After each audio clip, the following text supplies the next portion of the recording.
कुछ भी कहो। अभी हम रास्ते में जब आ रहे थे, क्या अद्भुत भाव है। अच्छा, बूढ़ों का तो छोड़ो, पहले के जमाने में लोग कहते थे भाई बुढ़ापों की भक्ति है, बूढ़े आदमी काम के ना धाम के, माला लिए हो करो राम राम है? लेकिन बाहरी भारतीय संस्कृति, बाह हमारे भारत के सद्ग्रंथ है, ये खुशबू और खूबसूरती हमारे भारतीय परंपरा की है कि हमारे भारतीय परंपरा के नवयुवक यौवन संपन्न बालक जब मस्तक पर तिलक लगाकर मुख से राम बोलते हैं तो मानो भारत की संस्कृति खिल उठती है।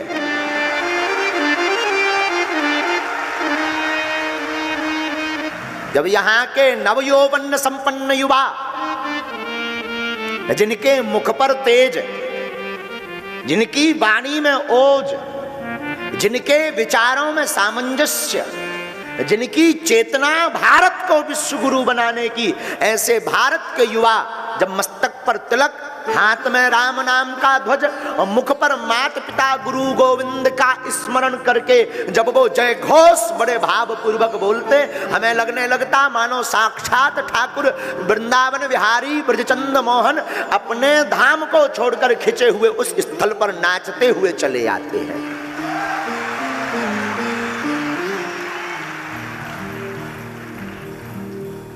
आज हमसे एक पत्रकार महोदय अभी प्रेस कॉन्फ्रेंस में पूछ रहे थे कि महाराज जी, अभी कुछ दिन पूर्व एक और कथा हुई शिव पुराण की, पूज्य पंडित श्री प्रदीप मिश्रा जी,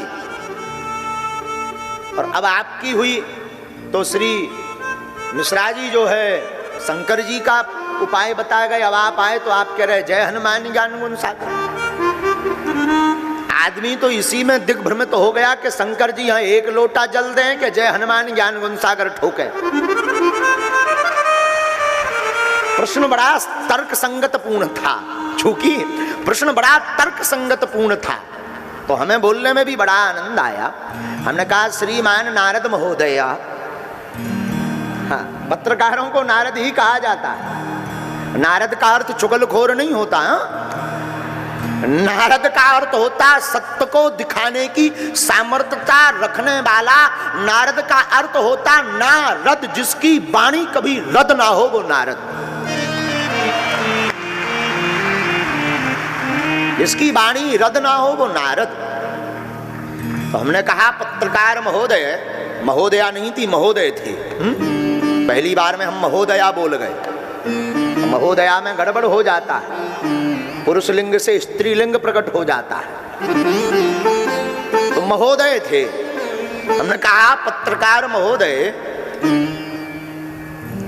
वैसे तो एक दृष्टि से शंकर सुवन केसरी नंदन तेज प्रताप महा, शंकर जी ही 11वें रुद्र अवतार, अरे 11वें नहीं 11 रुद्र अवतारों का निचोड़ श्री हनुमान जी बनकर के प्रकट भये हैं। तो चाहे शंकर जी को भजो या श्री हनुमान जी को, दोनों एक हैं।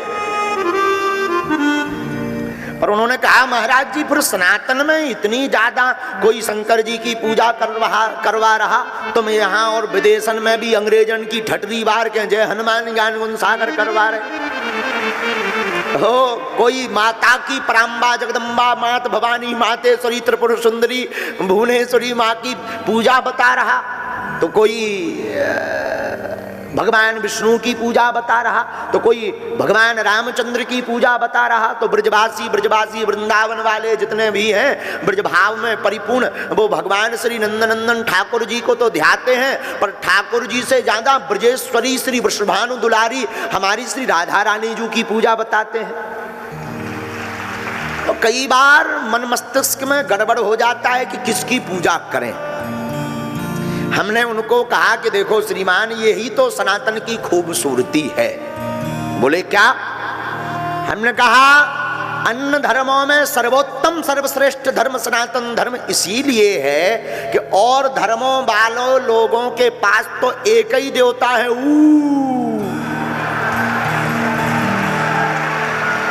और धोखे से अगर वे ऊ बारे नाराज हो जाएं तो उनके पास में बैकअप में कोनो जो है साइड में इमरजेंसी कॉल उठावे वाला देवता ही नहीं है।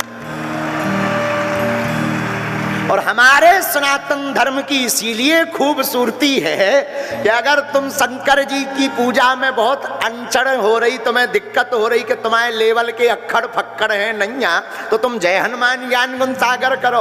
उनमें भी मन नहीं भर रहा तो ओम जय अम्बे गौरी मैया जय श्यामा गौरी, उसमें भी काम नहीं चल रहा तो वृंदावन बिहारी लाल की जय, उनसे भी तुम्हारी सेटिंग नहीं बन पा रही। बांसुरी बजावे वाले से तब भी कोनो दिक्कत नहीं है। धनुष बाण वाले श्री रामचंद्र कृपालु भजमन हरण भव वै दारुणम नव कंज लोचन कंज मुख कर कंज पद कंजारुणम कंदर्प अग्नित अमट छवनौ नील नीरज सुंदरम, इनकी स्तुति करो, इन्हें ध्याओ। इनसे भी सेटिंग नहीं बन पा रही, कोई गड़बड़ नहीं, कोई दिक्कत नहीं, इनसे भी तुम साइड कर लो, किनारा कर लो। और भी अलग अलग देवता, दाढ़ी वाले देवता, बिना मूछन वाले देवता, चक्र सुदर्शन वाले देवता, बीणाधारी श्री नारद जी भी है, जिनसे तुम्हारी सेटिंग बने उनसे पकड़ लो। यही तो खूबसूरती सनातन धर्म की है? अब बताओ तुम क्या। अच्छा देखो कितनी अद्भुत महिमा। लोग हमसे कहते हैं आप कट्टर बातें बोलते हैं, हम अपनी बात बोलते हैं। नफरत नहीं, हम प्रेम के आदी हैं, पर गर्व से कहते हैं हम हिंदुत्ववादी हैं। लोगों को लगता, अभी पत्रकार बता रहे, बोले गुरुजी भारत में आपको ही टारगेट क्यों किया जाता? हमने कहा इसलिए टारगेट किया जाता है कि जो सच्ची औषधि होती है वो जरा कड़वी होती है तो पेट गड़बड़ कर देती है। हाँ। जिस आदमी को मिलावट का दूध पीने का आदत पड़ गया हो, उसको एकदम पेवर बिना पानी मिला हुआ दूध दे दो तो 2 मिनट में सब फिल्टर साफ हो जाता है। तो हमने कहा हम भाई मिलावट नहीं जानते, यहाँ तो जो वाईफाई में सिस्टम वो अपने पास, और अपने मुंह से निकल जाता है। बोले आपको हमेशा भारत में टारगेट। हमने कहा लोगों ने भगवान राम को नहीं छोड़ा, हमें कब छोड़ेंगे? हम तो आम हैं।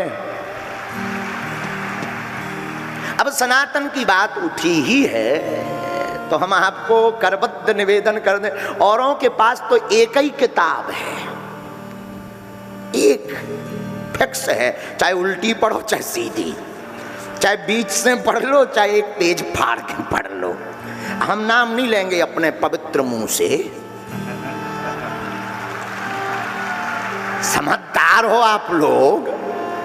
अपने पास रामायण में तुम्हारो चित्तनी चिपक रहो, ठटरी के बरे भागवत पढ़ा। भागवत में तुम्हें श्लोक प्यारे नहीं लग रहे, या सच्चिदानंद रूपाय विश्वोत्पत्त्यादि हेतवे तापत्रय विनाशाय श्री कृष्णाय वयं नुमा नाम संकीर्तनम यस्य सर्व पाप प्रणाशनम प्रणामो दुख समुनस्तम नमामि हरि परम। अगर तुम्हें ये श्लोक प्रिय नहीं लग रहा है कोई बात नहीं, ठटरी के बरे 4 वेद पढ़। इनमें भी तो उबासी आ रही, नींद आ रही, चिनूना काट रहा हो, कोई दिक्कत नहीं, 6 शास्त्र पढ़। हाँ, कोई दिक्कत नहीं। 6 शास्त्र में भी तोरो हार्ट अटैक हो रहा हो ठटरी के बरे, 18 पुराण पढ़। इतने भी तोरी बुद्धि नहीं चल रही, पढ़ लो, दिमाग ठिकाने नहीं लग रहा तो 18 उप पुराण पढ़। इनमें भी तुम्हारी बुद्धि नहीं लग पा रही तो हमारे भारत के ऋषि मुनि कितने बुद्धिस्ट थे, कितनी बुद्धि तीव्र थी, कितना तीक्ष्ण ज्ञान था। हमारी भारतीय सनातनीय वैदिक परंपरा में 108 उपनिषदों का वर्णन कर दिया। पढ़त पढ़त 7 पैड़ी मर जाएगी, लेकिन ये कभी पढ़ नहीं पाएंगे। तो मेरे प्यारे, उनके पास तो एक ही किताब है, हम लोग तो इतने धनवान हैं कि ग्रंथों के नाम नहीं ले पाएंगे, वो जिंदगी कट जाएगी। कहां मनुस्मृति, श्रीमद् भगवत गीता, जिस गीता का आदर्श विदेशी भी करते हैं। ये कितने धनवान लोग हम सनातनी हैं। कई लोग हमसे कहते गुरुजी बड़े निर्धन हैं। निर्धन वो है जिनके पास गोविंद धन नहीं है, जिनके पास गुरु रूपी धन है, जिनके पास गोविंद रूपी धन है, और वो निर्धन भला कहाँ हो सकता। और यद वैष्णवानाम धनम, वैष्णवों का परम धन तो गोविंद की कथा है। तो जो अशोक नगर के पागल यहाँ विराजमान हैं, हम करबद्ध निवेदन करेंगे, आप अपने आप को गौरवान्वित महसूस करिए। आप विश्व की उस प्राचीन संस्कृति में जन्म लिए हुए हैं जिस जन्म को लेने के लिए देवता भी तरसते हैं।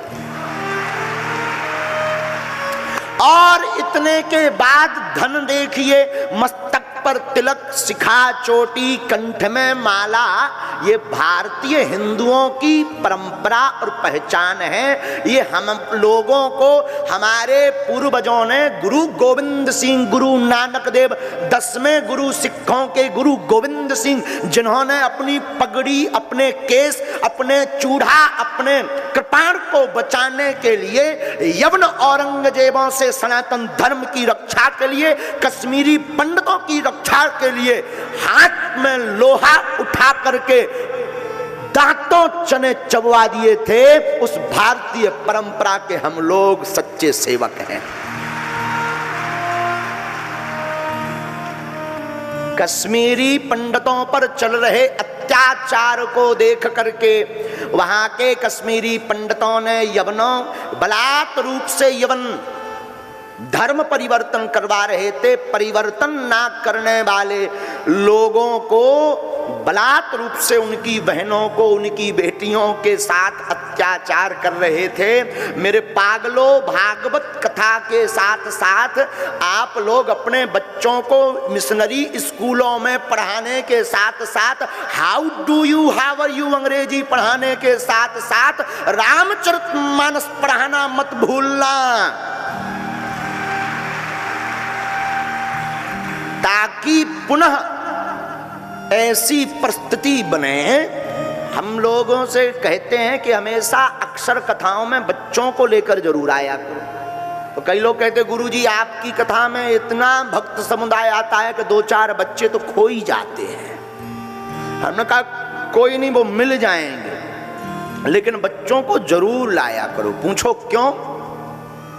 बच्चों को आप गुरु गोविंद सिंह, गुरु नानक देव, स्वामी विवेकानंद, महारानी लक्ष्मीबाई, भारत नहीं विश्व के आदर्श परम चरित्रवान मर्यादा पुरुषोत्तम भगवान श्री राम जी, लीला पुरुषोत्तम नंद नंदन भगवान कृष्णचंद्र जी, इनकी कथाओं को जब आप अपने बच्चों को पढ़ाओगे, सुनाओगे, इन आदर्शों पर चलवाओगे, तो आपका बच्चा IPS, IAS, इंजीनियर, वकील, डॉक्टर तो बनेगा, साथ में एक मानवता का और सनातन धर्म का सच्चा पुजारी भी बनेगा।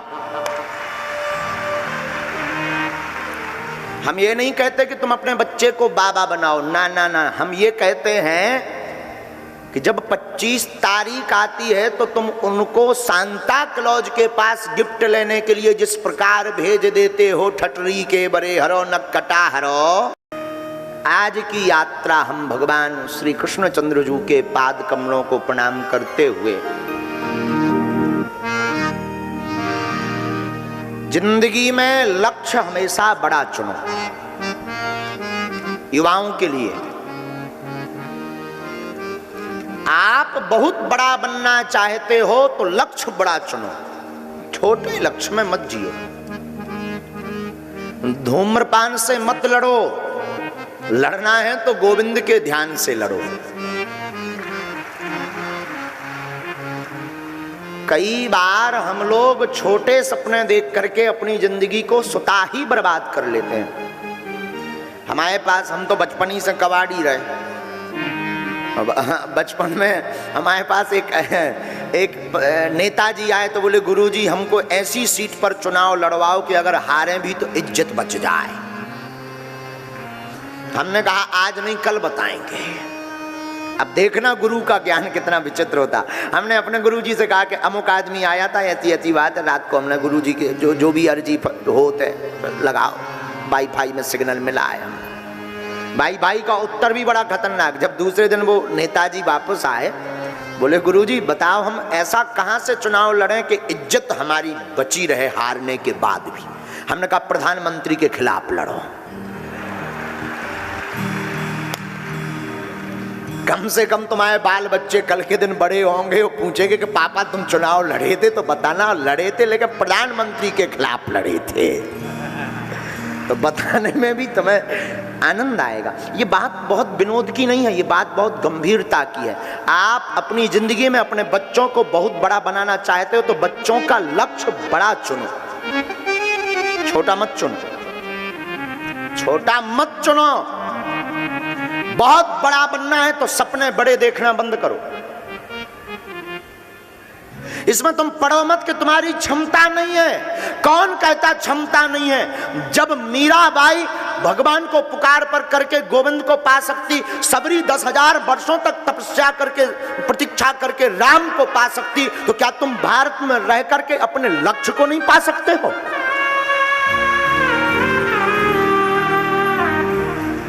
यहाँ के खबर नहीं अमीर आदमी हैं कि नहीं,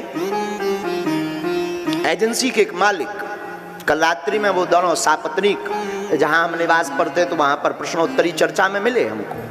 बोले गुरुजी हमने 4 महीने से सिर्फ यही रटन लगाई थी कि एक बार हम आपको नजदीक से मिले। रोज यही सन्यासी बाबा से प्रार्थना करते थे कि हमें और तो कुछ पता नहीं, पहुंच पाना हमारा मुश्किल है। और उन्होंने बताया भी कि हमने कलेक्टर से लेकर के सबका सपोर्ट लगाया, मिल नहीं पाए। हमने कहा माफ करना, सपोर्ट के चक्कर में तो हम बिल्कुल मिलते ही नहीं है। कोई अगर तुम सपोर्ट किसी की भी लगा लो फिर तो हम बिल्कुल भी नहीं मिलते, लेकिन आप मिले हैं ये शुभकामना। और हमें उनकी एक बात बहुत हृदय में चोट कर गई। उनके पति का कहना था कि महाराज जी हमें विश्वास था कि एक दिन ऐसा होगा कि आपकी गाड़ी हमारे घर के नीचे होगी। इसका मतलब वहां होगी। और साधु सच बोले हमने उनको तो कुछ नहीं बोला, पर हृदय हमारा इतना गदगद हो गया कि व्यक्ति के अंदर अगर जुनून हो ना, व्यक्ति के अंदर अगर लक्ष्य को पाने का संकल्प हो ना, व्यक्ति दृढ़ संकल्पित हो, भटके भरना।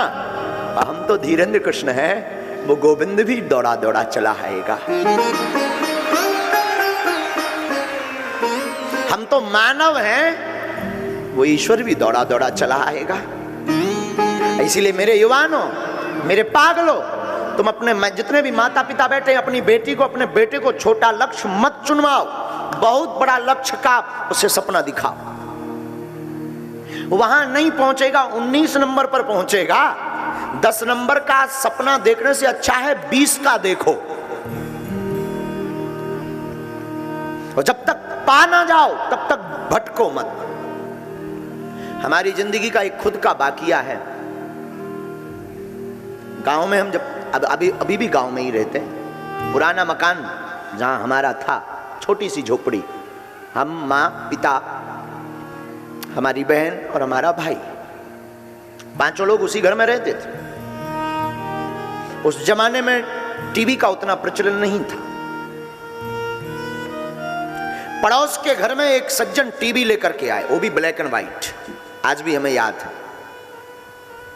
पूरा मोहल्ला, पहले तो टीवी प्रायः कम होती थी, सब देखने जाते थे, तो हम भी जाते थे रोज टीवी देखने। हम भी सबके बीच में जाकर बैठते थे। नया नया शौक, बचपना तो था ही। अवस्था रही होगी यही कोई 8-10 साल की, कोई बड़ी अवस्था नहीं। ध्यान से सुनना। एक बार उन महोदय को पता नहीं, हमारा समय चक्र खराब था इसलिए हो सकता, उन महोदय ने किसी बात पर रुष्ट होकर के हमसे तो डायरेक्ट नहीं कहा, और बगल में बैठी अपनी मां से कहा कि ये रोज रोज आ जाते हैं देखने के लिए, बंद करो टीवी। और टीवी उन्होंने बंद कर दी। हम खड़े भये। हमारा समय विचित्र था उस वक्त। बचपन से ही भावनाएं हनुमान जी के प्रति खूब दृढ़ थी, तो याद आ गई हमें वो बात कि बन जाते हैं लाखों रिश्ते जब पैसा पास होता है, टूट जाता वो रिश्ता गरीबी में जो सबसे खास होता है। हमने उनको कुछ बोला नहीं, हमने ये भी नहीं कहा कि हम चले जा रहे, ये भी नहीं बोला कि हमारे कारण आपने टीवी क्यों बंद कर दी, हमने ये भी नहीं बोला कि हम आज से नहीं आएंगे, बहुत हो गया, नहीं। मुस्कुरा कर अच्छा जी सीताराम, उन्होंने सीताराम भी नहीं बोला, हमने तो बोला। वापिस सामने ही घर था हमारा, वापिस आके हम बैठ गए। रात का समय वही 10-11, माँ लेटी थी। माँ ने पूछा क्या हुआ, हमने कहा माँ कुछ नहीं, लाइट चली गई। घर में उस वक्त हमारे डिब्बी से काम चलता था, बापू भी, पिताजी भी हमारे वहीं बैठे हुए थे, आंखों में आंसू। वो बात बार बार दिमाग में टच कर रही थी, रोज रोज देखने आ जाते हैं, रोज रोज देखने आ जाते हैं, रोज रोज देखने। एकांत कोने में वहां एक मैदान सा था, कोई क्योंकि हमारा जो पुराना मकान था ना वो गांव के एकदम लास्ट में, आप गए ना, एकदम लास्ट में। तो एकांत में हम जाकर के बैठे, खूब आंसू पहुंचे, लगभग 1.5 घंटे तक। खबर से सुनना, हो सके तो तुम अपनी जिंदगी में इस बात को उतारना। हमने तो भोगा है, ईश्वर करे तुम्हें कभी ना ये भोगना पड़े।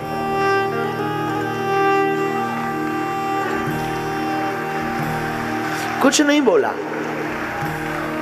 मौन होकर के हमने प्रण लिया कि अब अपनी जिंदगी में हम टीवी तब देखेंगे जब अपने बाप की होगी, नहीं तो लौट कर देखेंगे बस। फिर क्या, जिंदगी में जुनून सवार हुआ कि उस वक्त हमारे अंदर जुनून सवार हुआ कि अब तो टीवी होगी तो खुद की होगी, तभी देखेंगे। और पुरोहित कर्म तो करते ही थे, कर्म कांड करते थे हम बचपन में भी। तो सत्यनारायण बांचने किसी के घर जाएं, कोई अमीर आदमी है, गुरुजी महाराज जी यहाँ बैठो, तब तक आप इंतजार करो, तब तक तैयारी हो रही, और उसके कमरे में टीवी लगी हो ना, तो हम कहते थे हम यहाँ नहीं बैठेंगे, धूप में बैठेंगे, क्योंकि टीवी तो तभी देखेंगे जब अपनी खुद की होगी। नया नया प्रचलन पहले बसों में वॉल्वो बस का चला था, टीवी लगी हुई बस का। तो हम पढ़ लेते थे कि इसमें टीवी तो नहीं है, अगर है तो इस पर नहीं जाएंगे। और अगर धोखे से बैठ भी गए, हमें याद है कोई वाकया, कोई बहुत रात के समय कोई वाहन मिल नहीं रहा था, तो एक बस मिली जिसमें टीवी ही थी। किस्मत भी कई बार बहुत तेज धक्का मारती है, टीवी थी। पूरी यात्रा में सब जो यात्री थे वो टीवी में मस्त थे, गुल थे। पहले मोबाइल का तो इतना जमाना नहीं था कि उसमें व्यक्ति मस्त रहे, तो सब मस्त थे, लेकिन हमारी नजर नीचे ही रही, क्योंकि प्रण था जब तक बाप की नहीं हो जाएगी तब तक नहीं देखेंगे। तो श्रीमान आप सुनकर के आश्चर्यचकित होंगे, विदिन हमने 1.5 वर्ष में, आज भी हमें याद है, 3800 रुपए की मैक्स टीवी खरीदी, ब्लैक एंड व्हाइट, 3800 रुपए की मैक्स टीवी, वो भी ब्लैक एंड व्हाइट खरीदी, ला करके घर पर रखी, चालू की।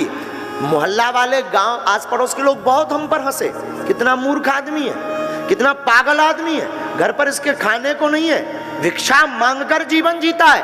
ठाठ तो देखो, राजाओं जैसे हैं, टीवी ले चला है, टीवी देखेगा, नवाब बनेगा। लेकिन हमारा संकल्प तो था टीवी दिखेगी तो खुद की दिखेगी।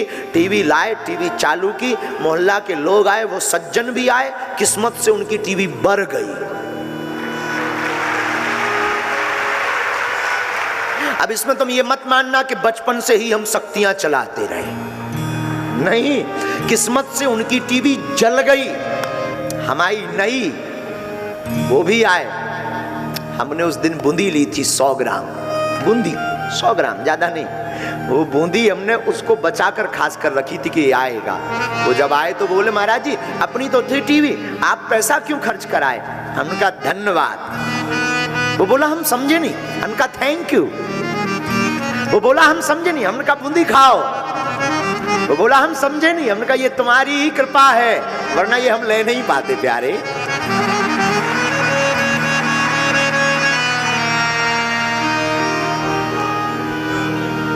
और अब ये जिंदगी है साधु, जिंदगी में लक्ष्य हो और गुरु कृपा हो।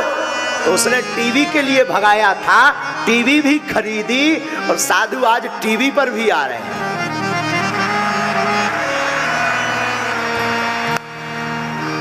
जिंदगी में तुम्हें लक्ष्य, माफ करना, टीवी पर आने के पीछे कहीं ना कहीं यही टीवी हमारे मन में आज भी भरी थी, लेकिन जब से आ गए तब से भर निकल गई। लेकिन आज भी हमारी जिंदगी में वो बाकिया याद है। अपनी जिंदगी में हमने जिस लक्ष्य को पाने की कोशिश की, गुरु ने कृपा की। और याद रखना, जिसकी जिंदगी में गुरु होता है ना, वो गुरु हनुमान जी जैसा हो, वो जिंदगी की कोई भी मंजिल पा सकता है, कोई भी मंजिल।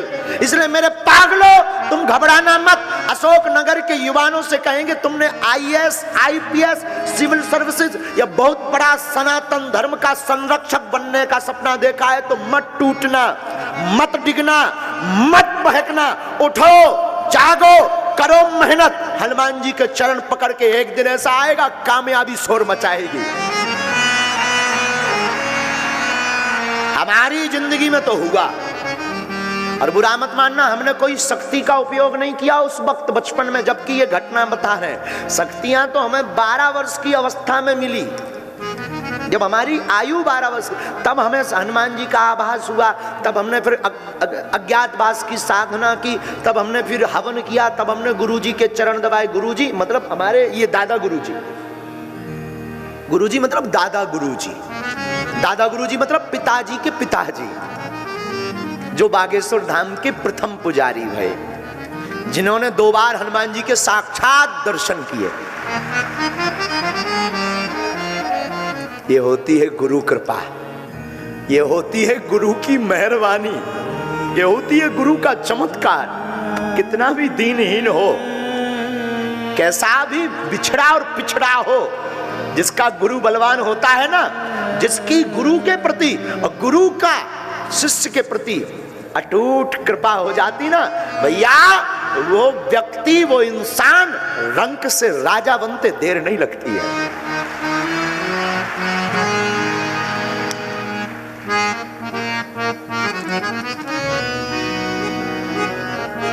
इसलिए मेरे प्रार्थना है, मेरे साधु, आज की कथा हम बाद में शुरू करेंगे। ये वाकया हमें बहुत स्मरण आ रहा था कि आप लक्ष्य बड़ा चुनो। तुम लड़ किससे रहे? धूम्रपान से, नशा से, मोबाइल से। बहुत से युवा हम ये कर नहीं पाएंगे। बहुत से लोग कहते हैं गुरुजी हमसे नहीं हो पाएगा। बहुत से कथावाचक हमको मिलते हैं, महाराज जी आप कर लेते हो, आप विरोध झेल लेते हो, हम नहीं झेल पाएंगे। अरे मेरे पागल, क्या उल्टी बात करता। सनातन के लिए अपनी बात बोलना कट्टरपन अगर है तो है, क्या डरना। बार बार मरना नहीं है, एक बार बचना नहीं है। और याद रखना मेरे पागल, शायद तुम्हें हमारी बात कभी याद आए तो ये कथा तुम रोज, आज की कथा, आज का वीडियो बार बार सुनना। अगर तुम्हें कभी याद आए तो बागेश्वर धाम चैनल पर ऐसे बार बार सुनना। हो सके तो मेरे पागल कुछ काम ऐसा करके जाना, तुलसी जब तू आया जगत में, जग हंसा तू रोए, और कुछ करनी ऐसी कर चलो, तू हंसे जग रोए। क्या तुम 2 कौड़ी के जीवन में पड़े हो? क्या तुम अपनी जिंदगी के विरोध में पड़े हो?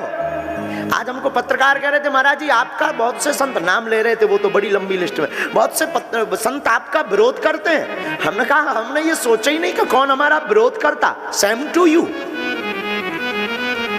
अगर हम इनमें फंस जाएंगे कि कौन हमारा विरोध करता, इनमें अगर बिध जाएंगे, इनके खिलाफ बोलने लगेंगे, हम अपने लक्ष्य से भटक जाएंगे। हमारा लक्ष्य संतों से विरोध करना नहीं है, हमारा लक्ष्य तो सनातन को बढ़ाना है पागल। हमारा लक्ष्य राम नाम का प्रचार पूरी भारत में, पूरी दुनिया में करना है। और अगर हम इनमें फंस जाएंगे, इनमें अपनी ऊर्जा खर्च कर देंगे, और तुम लोग भी यही गलती करते हो। अपने ताऊ के चाचा के, अपने ताऊ के लड़के को, चाचा के लड़के को, अपने ताऊ को, अपने मामा को, अपने पड़ोसी को नीचा दिखाने के लिए दिन रात अपनी ऊर्जा को खर्च करते रहते, लड़ते रहते, टाइम बर्बाद करते रहते, बातें करते रहते। और तुम इतना झूठ बोलते, उनकी निंदा की बात आवे तो तुम्हें इतनी प्रसन्नता होती कि तुम अपना काम छोड़कर उनकी निंदा सुनते, उनकी निंदा करते, उनका उल्टा प्रचार करते। मेरे पागल, जितना टाइम तू उसमें वेस्ट कर रहा, हाथ में माला ले, हनुमान चालीसा का पाठ कर और झंडा लेकर आगे बढ़ चल।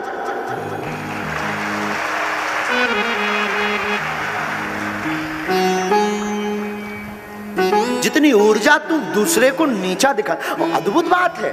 हम लोग दूसरे को नीचा दिखाने के लिए, अपने आप को श्रेष्ठ बताने के लिए दूसरों में इतनी कमियां बताएंगे, इतनी कमियां बताएंगे, उसमें ये है, उसमें वो है। अरे ठठरी के बरे लोग हमसे तो, हमें कोई दिक्कत नहीं है, हमें तो सुनने में बहुत आदत पड़ गई है। लोग हमारी वेशभूषा देख करके बड़ा ढोंगी है, भीड़ समुदाय देख करके बड़ा पाखंडी है, 25-26 साल का, और वो मन पढ़ लेता है, बस ट्रिक जानता है, वो क्या बोलते हैं माइंड रीडिंग। नकटा तू अपने बाप का करके बता। मान लिया माइंड रीडिंग भी है, तो कौन सा ऐसा माइंड रीडर है जो समस्या का समाधान कर दे? प्यारे, ये बातें ना खोखली हैं। और माइंड रीडिंग करने वाला तुरंत में दिमाग में क्या चल रहा सिर्फ ये बोल पाएगा। मेरे हनुमान जी का वाईफाई तो बाप का खानदान भी बताता है और होटल की समस्या भी बताता है। प्यारे,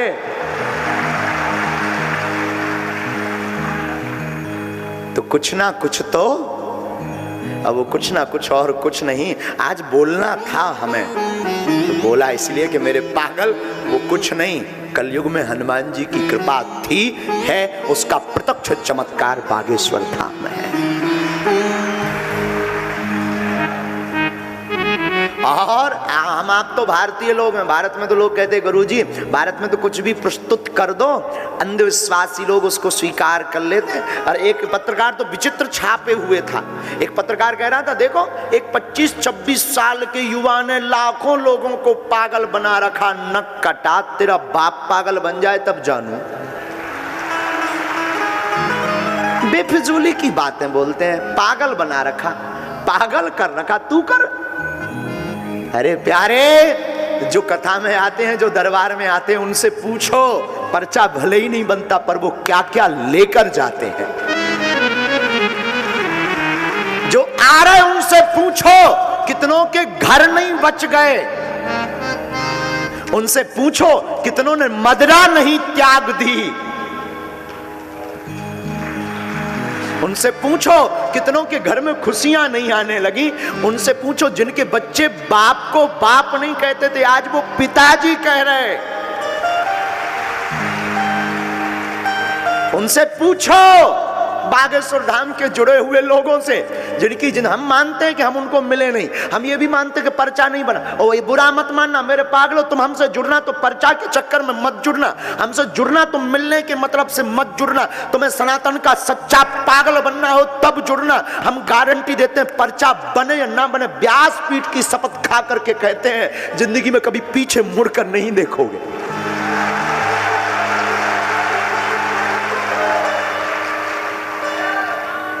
बाप का नाम बता दें, तुम्हारी समस्या बता दें, तुम्हारे परदादा का नाम बता दें, पर्चा 6 बना दें, पर समस्या का समाधान ना हो तो किसी मतलब का है क्या?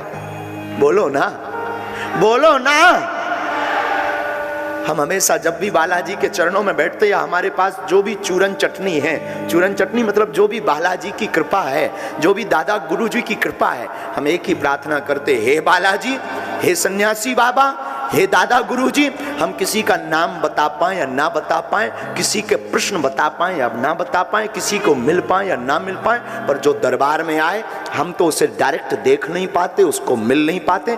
तुम्हारे पास तो अनंत सेना है, वो जो इच्छा लेकर आए वो पूरी हो जाए, उससे बड़ा कोई चमत्कार नहीं है।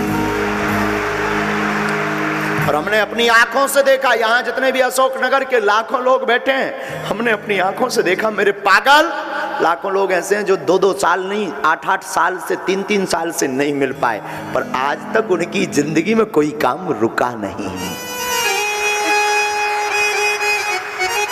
ये आज का समुदाय देख लीजिएगा मेरे पास साधुओं, अपनी जिंदगी में लक्ष्य बड़ा चुनो। क्या बड़ा चुनो? बोलो ना। आज के बाद कौन कौन पीछे मुड़कर नहीं देखेगा? बालाजी से नाता जोड़ लिया, बाकी सब तुझ पर छोड़ दिया।